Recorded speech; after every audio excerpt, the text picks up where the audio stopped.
Salut tout le monde et bienvenue pour un nouveau vlog tricot. Je ne sais pas comment je dois appeler ce format.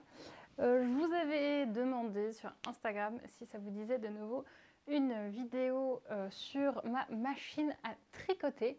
Parce que je l'ai ressortie parce que j'ai très envie de me faire un pull sans manches. Donc je me suis dit de ressortir cette beauté et d'essayer de faire une encolure cette fois comme il faut. J'ai regardé plein de tutos, j'ai fait des calculations, donc je vais aussi vous laisser une vidéo qui m'a les vidéos qui m'ont beaucoup aidé au cas où vous en avez une à la maison, peut-être que ça peut vous intéresser. Je sais qu'une des abonnées, une d'entre vous, je sais plus comment est son nom, mais elle m'avait envoyé une photo sur Instagram comme quoi elle avait aussi craqué pour une machine à tricoter. Et du coup, voilà, s'il y en a parmi vous qui ont craqué comme moi, au moins vous pouvez savoir un peu comment je fais. Donc, alors, pour le début, j'ai choisi un modèle de chez Drops en tant que base parce que je voulais un pull sans manches, mais assez proche du corps. Et comme j'en ai pas dans ma garde-robe pour me référencer au niveau des mesures, j'ai pris simplement un patron chez Drops. Je vous mettrai le visuel ici et je vous laisserai le lien. Je ne sais plus exactement comment il s'appelle le modèle, mais en tout cas j'ai toutes les mensurations par rapport à ça. J'avais un échantillon j'avais fait un échantillon. Peut-être que je vous mettrai ça ici. J'avais fait un échantillon et je l'ai laissé reposer pendant une nuit parce que c'est ce qu'on m'avait conseillé, c'est ce que j'ai fait cette fois. Donc voilà, j'ai déjà marqué ça, je ne vous ai pas montré, je ne vais pas vous montrer l'échantillon. Je vais vous poser de manière à ce que je puisse vous montrer un peu comment je fais. Et ouais, j'espère que ça va vous plaire. J'espère que cette vidéo ne va pas durer trop longtemps et j'espère que ça va marcher. Mais bon, ça devrait le faire cette fois. Franchement, ça devrait le faire. Pour la laine, je vais utiliser la laine Julia de chez Zeman. C'est une laine composée de 80% acrylique, 20% laine. Pour la couleur, on est sur la couleur 75. Et voici le numéro du lot. C'est un genre de beige, mouillant beige, qui tire peut-être un peu vers le vert, j'aurais dit. Mais par rapport à la caméra, ça ressort plutôt bien. Donc normalement, c'est un fil qui se tricote sur une aiguille 7 ou 8. Donc c'est plutôt quand même quelque chose d'assez épais. C'est ce qui marche pour ma machine. Donc ce que je vais faire maintenant, c'est que je vais mettre du fil provisoire. C'est encore un reste que j'ai du short que j'avais fait dans la même machine. Je vais mettre ça dessus et je vais aussi mettre mes mailles comme il faut.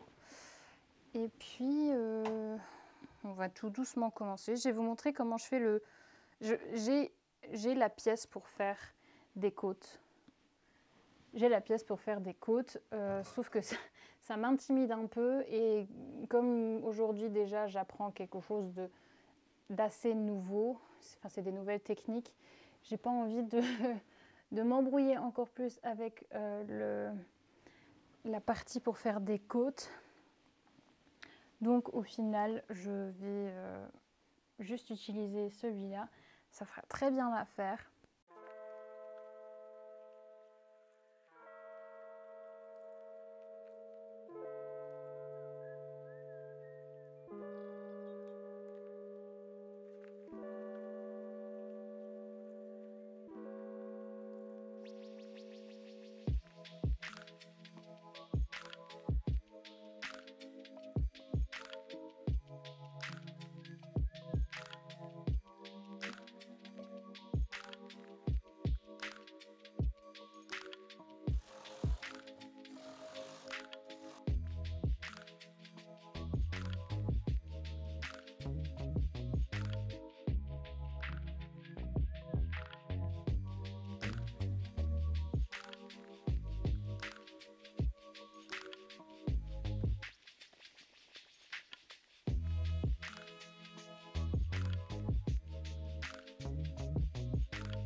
viens de remarquer que en fait j'ai diminué trop de rangées, enfin trop de mailles.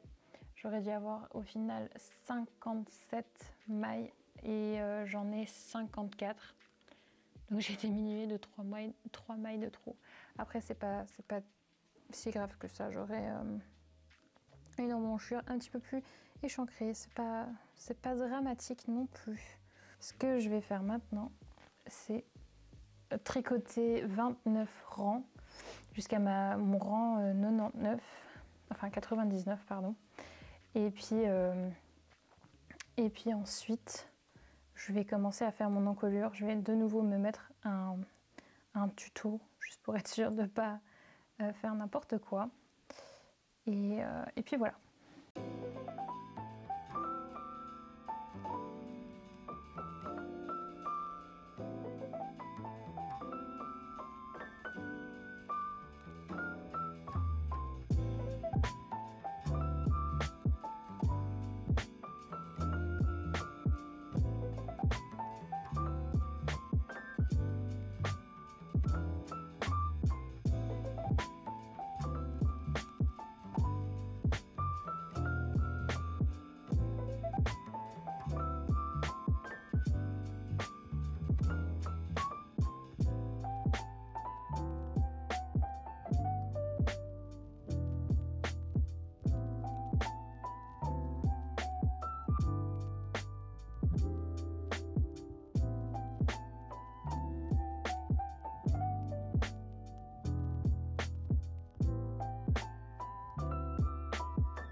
Bon, voici la voix off de Danae. Je ne sais pas ce qui s'est passé, mais j'ai perdu le son. Ou plutôt, genre, je sais pas, j'avais pas allumé mon micro, je ne sais pas. C'est du nouveau matos, donc je galère un petit peu. Tout ça, je pense, je ne sais plus non plus trop ce que je vous dis, parce que ça fait déjà 2 semaines que j'ai filmé la vidéo. Mais je pense que je vous disais que j'avais fini mon devant et mon dos, que je n'avais pas filmé beaucoup de mon dos, parce que j'ai un petit peu galéré pour finir mon dos, parce qu'à un moment j'ai perdu toutes mes mailles et du coup c'était un peu complexe. L'encolure elle est ok, sauf que c'est vraiment pas ouf, c'est pas du tout ce que j'imaginais. Et au final j'ai fait au final ça, le projet que je vous montre en fait aujourd'hui, c'est plutôt un prototype et puis ensuite j'en ai fait un deuxième qui est déjà beaucoup mieux. Il y a encore de quoi s'améliorer, mais franchement je vois qu'il y a du progrès. Ici je vous montre le petit mock rib, comment ça s'appelle, c'est genre des fausses côtes 1-1, c'est super facile à faire. C'est justement en alternant les aiguilles, mais je vous laisserai, comme j'ai dit, les tutos en barre d'infos. Et du coup ici je vous montre la différence entre la tension, là où j'ai perdu mes mailles, mais je pense que j'ai un clip où je vous explique tout ça. Tout ça pour vous dire que maintenant j'ai fini mon dos et mon devant et que on va commencer à faire l'emmanchure pareil avec le mock grip. Je vous avais expliqué à mon avis une méthode que j'allais faire, qu'au final je n'ai pas fait. J'ai fait complètement une autre méthode. Je sais pas trop si je vais réussir à l'expliquer, je vais vous montrer ça en image, mais sans plus. Et du coup voilà, je vous laisserai tous les tutos que j'ai utilisés avec les différentes techniques en barre d'infos, comme ça au cas où ça peut vous aider. Voilà. Et puis ici je vous laisse quand même le petit clip où je vous montre que je réalise que je n'ai pas vu que j'avais pas de son. Donc voilà. Allez, je vous laisse et voilà. Bon, vous avez vu un petit clip où j'ai fait des calculations. Sauf que ce matin, j'ai regardé un tuto de comment on fait un pull tout simple. Parce que j'ai mal formé mon encolure. Je ne vais pas recommencer cette encolure-là. Je trouve ça pas si grave que ça. Je pense que ça peut quand même avoir l'air bien. En tout cas, j'espère. Je je ferai cette modification du coup pour la prochaine veste et je ferai la modification aussi du coup sur mon patron, histoire d'avoir quelque chose de propre. Soit. Ce que j'ai vu en fait, c'est que la fille, elle a simplement fait une couture, elle a assemblé une couture d'épaule et puis ensuite elle a remonté les mailles sur la machine et ensuite elle a fait ses côtes. Et je pense du coup faire la même chose. Je me dis que ça peut être joli, j'espère. Donc je vais essayer de faire ça. Et, euh, et ouais, et je ferai la même chose aussi pour l'emmanchure. Je pense que ça peut être assez facile à faire, assez rapide à faire. Donc j'ai juste peur que pour l'emmanchure, je n'ai pas assez d'aiguilles. Donc peut-être que l'emmanchure, je serai obligée de faire comme j'avais prévu au début. Je sais pas, je verrai bien. En tout cas, comme ça, vous savez, j'ai cours en ligne, donc je vais tricoter en même temps. J'espère qu'il n'y a personne de mon unif qui me regarde, parce que ce serait vraiment un peu grave de voir ça. Mais bon, j'ai cours dans une petite demi-heure, donc peut-être que j'arrêterai aussi, peut-être que je continuerai pendant mon cours, je ne sais pas. Mais ouais, j'ai demandé de participer en ligne parce que je me sens pas super bien. Mon chien ne se sent pas super bien déjà depuis quelques semaines, donc c'est un vieux pépère et du coup je préférerais rester à la maison parce que voilà, ça se peut qu'à tout moment il ne soit plus là. Encore une fois, moi, de la voix off, juste pour vous dire que suite à ça, j'ai eu le Covid. J'étais vraiment morte HS dans mon lit et j'ai eu vraiment beaucoup de mal de finir cette vidéo. Et du coup, il n'y aura plus de vidéos de moi qui parle, je pense. Et mon chien aussi nous a quittés juste un jour après ma remise des diplômes. Donc voilà. Comme ça, vous êtes au courant, je tenais à vous le dire. Mais bon, on va continuer avec la vidéo. Donc voilà, je vais continuer de tricoter.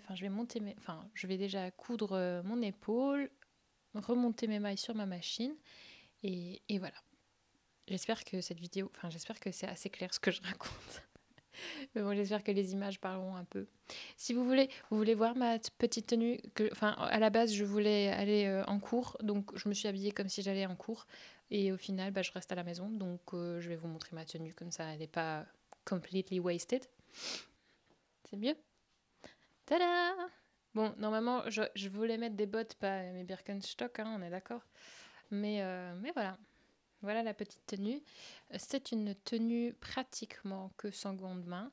C'est une jupe, c'est la jupe short que j'avais clonée.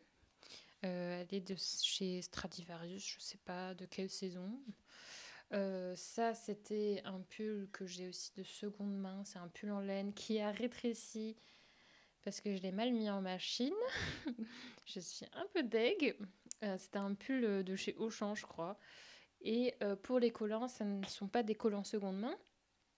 Ce sont des collants de chez Calcedonia. Voilà.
Voilà du coup le résultat. Je voulais venir une fois de vive voix encore une fois pour revenir un coup sur le modèle. Il y a beaucoup de fautes. Mais j'ai fait une deuxième version et la deuxième version a l'air beaucoup mieux. J'ai pris des vidéos de cette version-là, mais je crois celle-là, je vais la défaire et je vais refaire le patron, mais comme je l'ai fait la deuxième fois, parce que le deuxième est beaucoup mieux. Ici, il y a l'encolure qui va pas. J'avais eu un côté plus long que l'autre, donc ici, ça me fait des plis un peu bizarres. Au final, je trouve que le modèle est un peu trop long pour moi parce qu'il me va jusqu'aux hanches. Moi, je préfère les pulls qui s'arrêtent juste près du nombril, comme ça. Je trouve que c'est plus flatteur pour ma silhouette. Donc, je ne sais pas encore si je vais le garder ou si je vais le défaire complètement, rembobiner tout complètement et m'en refaire une dans cette couleur parce que j'ai pas assez de laine pour en refaire un complet. Donc, je ne sais pas. Pas ce que je vais faire. En tout cas, la deuxième version est beaucoup mieux. Je ne vous la montrerai pas dans cette vidéo, mais je vous laisserai découvrir ça dans le bilan couture qui sortira le mois prochain. Et du coup, voilà, oui, pendant la vidéo, j'espère que ça n'a pas trop mis les gens mal à l'aise, mais pendant la vidéo, j'ai dit que mon chien était décédé et ça m'a donné un petit coup, j'avoue. Ça faisait, on l'avait depuis 14 ans, il avait 14 ans et du coup, plus de la moitié de ma vie, j'étais avec lui, donc ça me fait vraiment très bizarre de pas l'avoir avec moi pendant que je couds ou pendant que je révise, donc c'est un peu bizarre. Donc voilà, j'avoue que c'est pas ouf. Je m'attendais pas, enfin, on s'y attendait un peu tous parce que voilà, il se faisait vieux et puis ça faisait un bon mois où il y avait maladie sur maladie et complication sur complication, donc au final on s'y attendait un petit peu, mais bon, ça fait quand même mal quand ça arrive. Mais bon, c'est la vie. Il va me manquer, mais c'est pas pour autant. Il a eu une belle vie, c'était un chien très comblé, très aimé, et il le restera aussi toujours. Donc voilà. En tout cas, je voulais juste vous dire ça parce que parfois, enfin, sur mes stories ou aussi ici en vidéo, parfois je faisais des petits clips de lui comme ça. Vous êtes au courant au cas où vous remarquez qu'il n'y a plus d'images de lui, bah, c'est pour ça. Voilà. Autre chose que j'ai à dire, c'est la dernière vidéo de cette année parce que j'ai décidé de prendre une petite pause de 2 voire 3 semaines, je ne suis pas sûre encore. De 1 parce que j'ai plein de choses à rendre pour la fac, pour mon master et que j'aimerais bien me concentrer là-dessus. Et de 2, j'aimerais un peu aussi me poser créativement un petit peu. Et essayer de faire les plans pour 2024, regarder ce que je peux peut-être apporter comme fraîcheur dans la chaîne, s'il y a des trucs à améliorer. Et du coup, j'aimerais vraiment prendre une petite pause, histoire de faire un peu le bilan de cette année. Cette année a été folle, mais quand je dis folle, j'ai fait des partenariats, mais genre j'aurais jamais pu croire de faire des partenariats comme ça. On est plus de 4000 sur cette chaîne. J'ai eu mon récap de YouTube en un an. On a agrandi de 2200 personnes. C'est un truc de malade et j'en suis vraiment très reconnaissante. Donc merci beaucoup de me regarder. Merci de me suivre. Merci de faire partie de cette aventure parce que c'est grâce à vous que moi je peux vivre des trucs assez chouettes et assez cool. Et ouais, j'ai hâte de voir ce que 2024 me réserve. J'espère qu'elle sera encore meilleure que 2023. Et voilà, je vous souhaite à vous et à tous vos proches un joyeux Noël. Si vous ne fêtez pas Noël, je vous souhaite juste un bon moment, un bon week-end. Et comme on ne se verra pas pour la nouvelle année tout de suite, je vous souhaite déjà une belle année. J'espère que vous allez fêter le nouvel an super bien. J'espère que si vous avez fait vos tenues faites main, que vous soyez resplendissantes et que vous commencez tous 2024 de la bonne manière. Et donc voilà, c'est tout pour moi pour cette année. Je vous fais des gros bisous. On se revoit très très vite. Bye bye.